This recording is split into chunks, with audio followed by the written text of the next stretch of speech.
Hello everyone, मैं संदीप यादव आप सभी का अपने चैनल पर बहुत बहुत स्वागत करता हूं।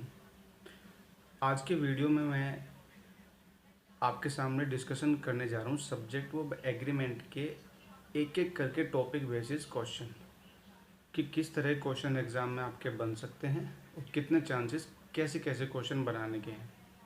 तो कुछ क्वेश्चन आपके सामने स्क्रीन पर हैं, तो एक एक करके हम सभी को देखते हैं। पहले एक टाइप के क्वेश्चन करते हैं, फिर नेक्स्ट दूसरा टाइप देखेंगे।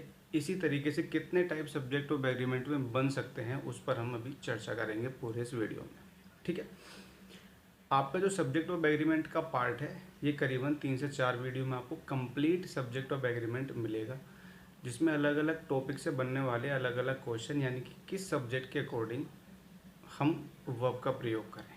सबसे पहले सेंटेंस में हमें इस टॉपिक में आइडेंटिफाई करना होता है सब्जेक्ट। जैसे ही हमें सब्जेक्ट का पता चल जाएगा तो फिर सब्जेक्ट के पता होने के तुरंत साथ ही हम फिर उसका जो एग्रीमेंट कराएंगे वर्ब से।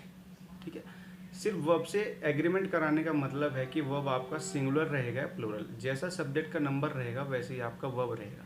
लेकिन एक बात ज़रूर ध्यान दें, क्योंकि सब्जेक्ट का नंबर जो भी होगा उस नंबर के हिसाब से सेंटेंस में दो चीज़ें हमेशा तय होंगी। एक तो आपका वर्ब और एक पजेसिव एडजेक्टिव, जिसको आप अपने की इंग्लिश बोलते हैं। उस पर हम अगले उसमें वीडियो देखेंगे। ठीक है, लेकिन उससे पहले ही कुछ क्वेश्चन आपके सामने लिखे हुए हैं, आप एक बार इन्हें देखेंगे यदि तो ऑलमोस्ट एक ही टाइप के क्वेश्चन आपको ये देखने को मिलेंगे कि इस टाइप से क्वेश्चन बनाता कैसे है एग्जाम में। तो एक एक करके डिस्कस करते हैं और फिर कोशिश करते हैं कि कुछ टॉपिक चेंज हुए हैं या नहीं हुए। अगर होते हैं तो फिर अपना आगे चर्चा करेंगे उस पर। देखिए, पहला सेंटेंस लिखा हुआ है she with her parents are present here. देखिए, मैंने कहा है कि सब्जेक्ट ऑफ एग्रीमेंट, यानी कि इस सब्जेक्ट ऑफ वर्ब को बस हमें टोटल देखना है। अगर सब्जेक्ट हमें पता चल जाए तो फिर वर्ब को लिख देना है। वर्ब का मतलब सिंगुलर है या प्लूरल है। चलिए देखते हैं पहला क्वेश्चन। बच्चों देखो, यहाँ पे लिखा हुआ है she with her parents are present here. Subject को ढूंढने की एक दो तीन छोटी छोटी टेक्निक होती हैं। एक तो ये कि मैं इस प्रेडिकेट को पकड़ूं, जो ये वर्ब से शुरू होने वाला प्रेडिकेट है ना, ये प्रेडिकेट होता है। प्रेडिकेट हमें जो सब्जेक्ट के बारे में बताता है हमेशा कुछ ना कुछ। ठीक है, इसका मतलब जो आर प्रेजेंट है लिखा हुआ है, प्रेजेंट कौन है, अगर मुझे पता चल जाए सेंटेंस में किसके लिए लिखा गया तो यानी कि वही हमारा सब्जेक्ट होगा। प्रेडिकेट हमेशा सब्जेक्ट के बारे में कुछ ना कुछ हमें बताता है। तो ये हमारा प्रेडिकेट है। अगर मैं प्रेजेंट की बात करूं तो बात पेरेंट्स नहीं है, बात है सी पर जोर डाला जा रहा है कि सी प्रेजेंट है। लेकिन उसके अलावा मैं ध्यान से देखते हैं एक चीज कि यहाँ पर लिखा हुआ है विद, और विद है हमारा प्रीपोजिशन। प्रीपोजिशन, तो एक चीज सभी ध्यान रखें इस बात को कि जब भी सेंटेंस में आप कोई प्रीपोजिशन लिखेंगे तो जो भी नाउन या प्रोनाउन इसके बाद आएगा वो हमेशा ऑब्जेक्ट कहलाएगा। प्रीपोजिशन के बाद आने वाला नाउन या प्रोनाउन ऑब्जेक्ट कहलाता है। मैंने देखा ये प्रीपोजिशन हो गया और ये पेरेंट्स हो गया इसका ऑब्जेक्ट। जब ये ऑब्जेक्ट रहा तो सब्जेक्ट हमारा क्या बचा, शी। थोड़ा ध्यान से समझना इस टॉपिक को। सब्जेक्ट हमें मिल गया, सब्जेक्ट का नंबर सिंगुलर है तो मैं यहाँ पर आर का यूज नहीं करूंगा, इसका यूज करूंगा। कहने का मतलब ये है कि यदि एग्जामिनर आपको दो नाउन या प्रोनाउन को किसी प्रीपोजिशन से कनेक्ट करके दे रहा है तो ध्यान रखना पहले वाले नाउन या प्रोनाउन को पकड़ना और उसके हिसाब से अपना वर्ब लिखना। क्लियर है बात। अब सेकंड सेंटेंस पे आ जाइए, you like your brother is a good person. अब यहाँ पे एक चीज समझना सभी, जो लाइक होता है, लाइक जो होता है, इस लाइक का एक मतलब तो पसंद करना होता है, जब वहां पर ये वर्ब कहलाएगा। लेकिन यहाँ पर ये सिमिलैरिटी बता रहा है। क्या बता रहा है, सिमिलैरिटी, उसके समान, है ना। जब ये सिमिलैरिटी बताता है तो ये प्रीपोजिशन कहलाता है, और इसी का ही अपोजिट प्रीपोजिशन जो होता है वो अनलाइक होता है, असमान। ध्यान देना इस बात पर। इसका मतलब अगर मैं ध्यान से देख पा रहा हूं तो ये लाइक हमारा यहाँ पर प्रीपोजिशन है। जब ये प्रीपोजिशन हुआ तो ये जो ये ब्रदर लिखा हुआ है ये हो गया इसका ऑब्जेक्ट। सब्जेक्ट बचा हमारा यू, और क्योंकि सब्जेक्ट हमारा यू है, प्लूरल नंबर होता है, इसको हटाइए और आर लिख दीजिए। ध्यान रखना अगर वर्ब प्रेजेंट है तो प्रेजेंट में ही चेंज करें, अगर वर्ब आपका प्रेजेंट में है तो प्रेजेंट में ही चेंज करना है। सेकंड सेंटेंस देखिए, you like she are very intelligent. मैंने देखा कि लाइक जो है ये प्रीपोजिशन हो गया, यानी कि तुम जो हो, जितना शी इंटेलिजेंट है उसकी तरह तुम भी हो। ये हमारा सब्जेक्ट है। सब्जेक्ट के अकॉर्डिंग वर्ब मैंने देखा बिल्कुल सही है, लेकिन एग्जामिनर एक खेल और कर सकता है आपके साथ में यहाँ पर, जो बात मैंने अभी आपसे बताई। बच्चों जो नाउन होता है ना, नाउन को जब आप ऑब्जेक्ट के रूप में लिखोगे तो वो सेम रहेगा। जैसे राम है, राम का सब्जेक्ट भी राम ही रहेगा और ऑब्जेक्टिव, बस हमें आइडेंटिफाई कर लेना है। बाकी जो प्रोनाउन है वो तो अपने सब्जेक्टिव और ऑब्जेक्टिव केस में बदलते हैं, ठीक है। तो किसी भी प्रीपोजिशन के बाद प्रोनाउन अपने ऑब्जेक्टिव केस में होना चाहिए। तो लाइक प्रीपोजिशन है, तो सब्जेक्ट लिखा हुआ है तो शी का ऑब्जेक्टिव केस जरूर लगाएं। तो इस चीज को आप सभी ध्यान से सुन लें, ठीक है, कि प्रीपोजिशन के बाद जो भी नाउन है प्रोनाउन आएगा ऑब्जेक्ट कहलाएगा, और ऑब्जेक्ट कहलाएगा ही नहीं प्रोनाउन। इसी तरह के सेंटेंसेस को करने के लिए हम क्या करेंगे, जो अभी हमने कंडीशन देखी थी आइदर और के साथ में, चाहे आइदर और हो, चाहे नाइदर नोर हो, चाहे नॉट ओनली हो, बट ऑल्सो, या फिर और कंजक्शन के साथ वाली कंडीशन हो, इनमें आप सभी में क्या करेंगे कि जो वर्ब के नियरेस्ट आपका नाउन या प्रोनाउन होगा उसी को सब्जेक्ट मानते हुए सारा वर्ब लिखेंगे और अपने के इंग्लिश लिखेंगे।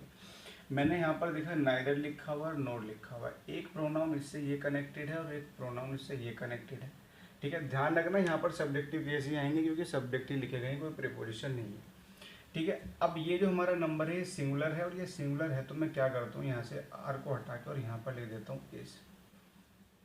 मैं सेकंड सेंटेंस में आया, मैंने नॉट ओनली देखा, एक प्रोनाउन देखा सी, बट आल्सो आया तो मैंने देखा फ्रेंड्स, है ना। देखो यहाँ पर मैंने हर फ्रेंड्स ने लिखा, आप ऐसे मानना हर फ्रेंड्स, ये क्योंकि प्लूरल नंबर है तो वर्ब को प्लूरल बनाने के लिए उसमें ऐसी केस का यूज नहीं किया जाता, वांट आ जाएगा। मैंने यहाँ पर देखा आई और ही, दोनों में से कोई एक ही होगा, या तो आई है या ही है। दिल्ली को कौन जा रहा है, मैंने देखा कि जो वर्ब लिखा हुआ है उसके पास में कौन है, आई, ये ही है, ही होता है आपका सिंगुलर। मैंने क्या लिखते हैं यहाँ पर इस। जब मैंने इसी सेंटेंस को इंटेरोगेटिव बनाने की कोशिश की तो ये जो वर्ब हमारा था, ये जो वर्ब हमारा था जो हमें शुरू में लेके जाना चाहिए था, ये जो इज था, अब हमसे शुरू में लेके आ गए। अब मैं करूँगा क्या कि जब और में एक प्रोनाउन ये है और एक ये और ये वो मुझे लिखना है, तो मैं वर्ब के बिल्कुल पास वाला सब्जेक्ट उठाऊंगा जो मैंने अभी आपसे बात की। तो अब यहाँ पर क्या हो जाएगा, तो ध्यान रखना है दो तरीके के, पहले शुरुआत में subject of agreement neither NOR either, और किसी प्रीपोजिशन से जब दो नाउन या प्रोनाउन कनेक्ट होंगे तो किस तरीके से आपको इन सेंटेंसेस को करना है। देखिए चलते हैं थर्ड नंबर पर सब्जेक्ट ऑफ एग्रीमेंट में कि तीसरे नंबर के क्वेश्चन किस टाइप के होंगे आपके। यहाँ पर लिखा हुआ है the number of students are waiting for the exam, a number of students is protesting near the head office. यहाँ पर बात कर लेते हैं हम इन दो फ्रेजेस की जो कि बन रही हैं किससे, द नंबर ऑफ से और ए नंबर ऑफ से। आपको ध्यान रखना है कि जो फ्रेज है क्योंकि नंबर को डिनोट करनी है, क्योंकि यहाँ पे प्रीपोजिशन बना हुआ है ऑफ, तो नाउन तो पक्का आएगा ही आएगा प्रीपोजिशन के बाद में।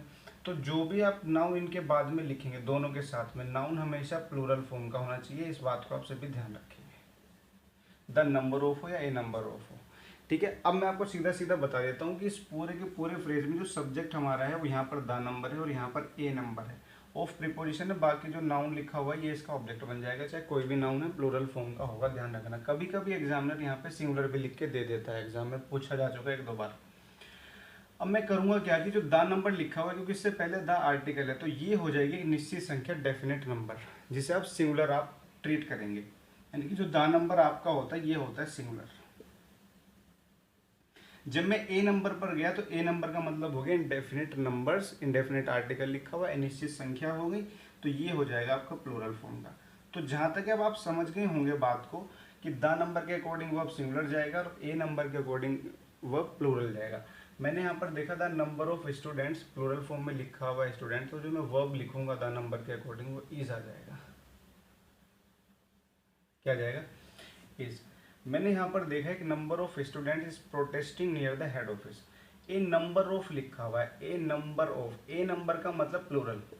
देखो दिखने में थोड़ा उल्टा उल्टा लग रहा है कि सर आप आर्टिकल तो ए लिख रहे हो लेकिन फिर भी कैसा लिख रहे हो सब्जेक्ट को प्लूरल। बच्चों यहाँ पे नंबर लिखा हुआ है तो नंबर का मतलब अनिश्चित संख्याएं हैं यहाँ पर।